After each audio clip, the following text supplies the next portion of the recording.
കടലോളം അഭിമാനം.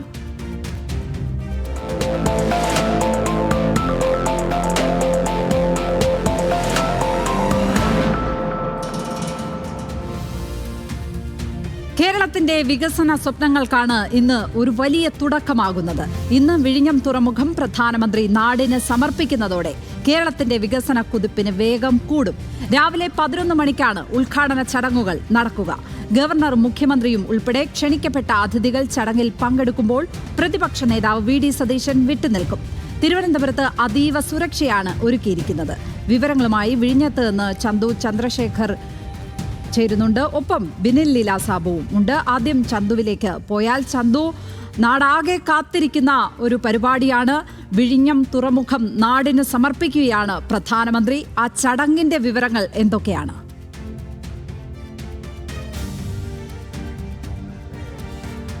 ഉദ്ഘാടന ചടങ്ങിന് വേണ്ടിയിട്ടുള്ള കാത്തിരിപ്പാണ്. ഇവിടെ ഇപ്പോൾ തന്നെ നിരവധി പേർ ഉള്ളിലേക്ക് ഈ ഉദ്ഘാടന ചടങ്ങ് കാണുന്നതിന് വേണ്ടി അകത്തേക്ക് പ്രവേശിച്ചിട്ടുണ്ട്. ഞാനിപ്പോൾ നിൽക്കുന്നത് ഈ വിഴിഞ്ഞം പോർട്ടിലേക്ക് കടക്കുന്ന പ്രധാന പാതയാണ്. ഇവിടെ കർശന സുരക്ഷയാണ് പ്രധാനമന്ത്രിയുടെ വരവിനോടും ഈ ഉദ്ഘാടന ചടങ്ങോടുമനുബന്ധിച്ച് ഒരുക്കിയിട്ടുള്ളത്. 10,000-ഓളം പേരെ ഈ ഒരു ചടങ്ങിലേക്ക് പ്രതീക്ഷിക്കുന്നുണ്ട്. അതനുസരിച്ചുള്ള ക്രമീകരണങ്ങളും മറ്റുമൊക്കെ ഇവിടെ ഒരുക്കിയിട്ടുണ്ട്. പോലീസിന്റെ കർശന സുരക്ഷാ വലയത്തിലുമാണ്. രാവിലെ മുതൽ തന്നെ ഈ പോർട്ടിനുള്ളിലേക്ക് ആൾക്കാരെ പ്രവേശിപ്പിച്ച് തുടങ്ങിയിട്ടുണ്ട്. 11 മണിയോട് കൂടി അദ്ദേഹം ഇവിടെ എത്തിച്ചേരും. ആ ഉദ്ഘാടന ചടങ്ങിലേക്ക് അദ്ദേഹം പ്രവേശിക്കുകയും ചെയ്യും. അതിനു മുൻപ് ഇവിടെ എത്തിച്ചേർന്നാൽ ഉടൻ തന്നെ അദ്ദേഹം ആദ്യം ഈ വിഴിഞ്ഞം തുറമുഖത്തിന്റെ പദ്ധതി പ്രദേശം മുഖ്യമന്ത്രി ആയിരുന്നപ്പോഴാണ് ആദ്യമായി വിഴിഞ്ഞം പദ്ധതിയെ പറ്റി ഒരു ആലോചന ഉണ്ടായതും ഒരു സ്വകാര്യ ഏജൻസിയോട് അത് പഠിക്കാൻ ആവശ്യപ്പെട്ടത്. പിന്നീട് ഈ പദ്ധതി യാഥാർത്ഥ്യമാകുന്നതിൻ്റെ പ്രധാനപ്പെട്ട ഉത്തരവാദി ശ്രീ ഉമ്മൻചാണ്ടിയാണ്. ഉമ്മൻചാണ്ടിക്ക് ധാരാളം കടമ്പകളുണ്ടായിരുന്നു, വെല്ലുവിളികളുണ്ടായിരുന്നു. ഇതിന് അഴിമതി ആരോപണം ഉന്നയിച്ചു, ജുഡീഷ്യൽ കമ്മീഷനെ വെച്ചു, ഈ പദ്ധതിക്കെതിരെ CPM ചെയ്യാവുന്നത് മുഴുവൻ ചെയ്തു.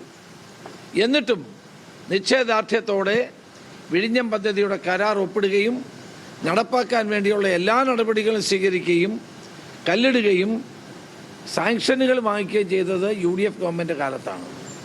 അതെല്ലാം വിസ്മരിച്ചുകൊണ്ട് ഇത് LDFിൻ്റെ കുഞ്ഞാക്കി മാറ്റാൻ ശ്രമിക്കുന്നത് ഒരിക്കലും ശരിയല്ല. ഞങ്ങളുടെ അവകാശവാദമല്ല, ഞങ്ങൾ ചരിത്രത്തെ വളച്ചൊടിക്കുന്നതിനെതിരായിട്ടുള്ള ഞങ്ങളുടെ വികാരമാണ് ഞങ്ങൾ പ്രകടിപ്പിക്കുന്നത്. ചരിത്രം പരിശോധിക്കുന്ന ഏതൊരു വ്യക്തിക്കും കെ കരുണാകരൻ്റെയും ഉമ്മൻചാണ്ടിയുടെയും പേര് ഇതിൽ നിന്ന് മാറ്റിക്കളയാൻ സാധ്യമല്ല. അതുകൊണ്ട് ഇതിൻ്റെ ഏറ്റവും വലിയ ക്രെഡിറ്റ് ശ്രീ ഉമ്മൻചാണ്ടിക്ക് തന്നെയാണ്.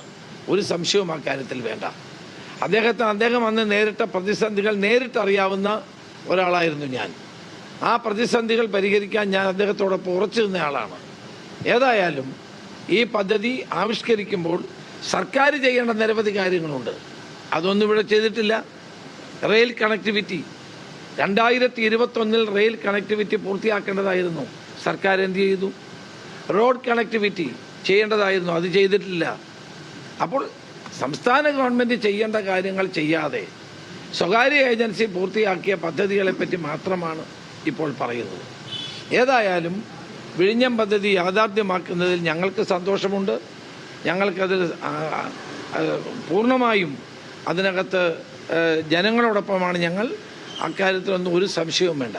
പക്ഷെ ജനങ്ങളെ തെറ്റിദ്ധരിപ്പിക്കുകയും പ്രതിപക്ഷത്തിന് കിട്ടേണ്ട അവകാശങ്ങൾ ന്യായമായി കിട്ടേണ്ട അവകാശങ്ങൾ ഇല്ലാതാക്കുകയും ചെയ്ത നടപടി ഒരിക്കലും ശരിയല്ല.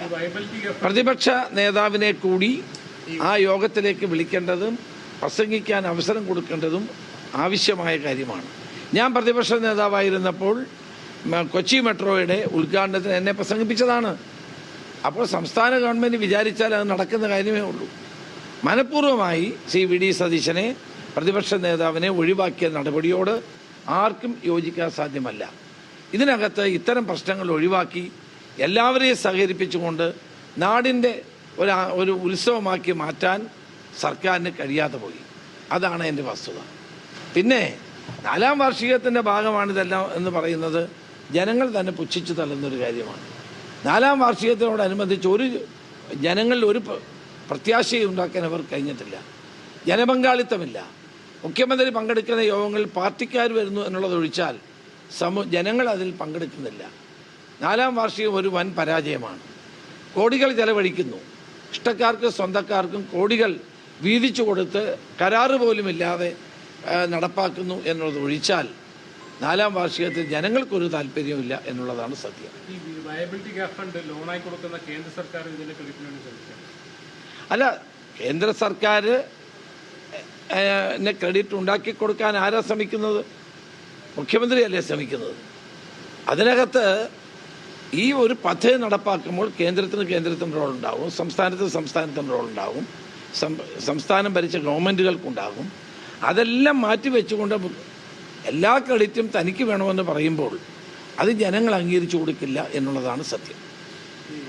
വി ഡി സതീശനെ ഒഴിവാക്കി എന്ന് പറയുമ്പോൾ ചെന്നിത്തലയിലെ മെട്രോയിലെ ഉദ്ഘാടനത്തിൽ ഉൾപ്പെടുത്തിയും വിഴിഞ്ഞത്ത് സതീശനെ ഒഴിവാക്കി എന്ന് പറഞ്ഞാൽ അതൊരു വ്യക്തിവിരോധം അങ്ങനെ ആണോ? വ്യക്തിവിരോധമല്ല.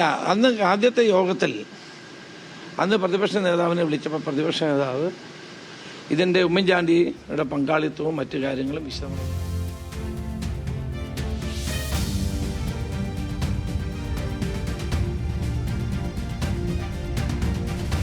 രമേശ് ചെന്നിത്തല സംസാരിക്കുകയായിരുന്നു. പ്രതിപക്ഷ നേതാവിനെ ക്ഷണിക്കേണ്ടതായിരുന്നു.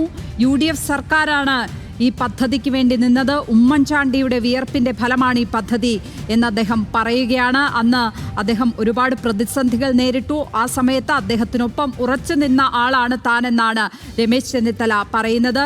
ഏതായാലും പ്രതിപക്ഷ നേതാവിനെ പങ്കെടുപ്പിക്കേണ്ടിയിരുന്നതായിരുന്നു, അത് സർക്കാരിന്റെ വീഴ്ച എന്നാണ് അദ്ദേഹം ഇപ്പോൾ പറയുന്നത്.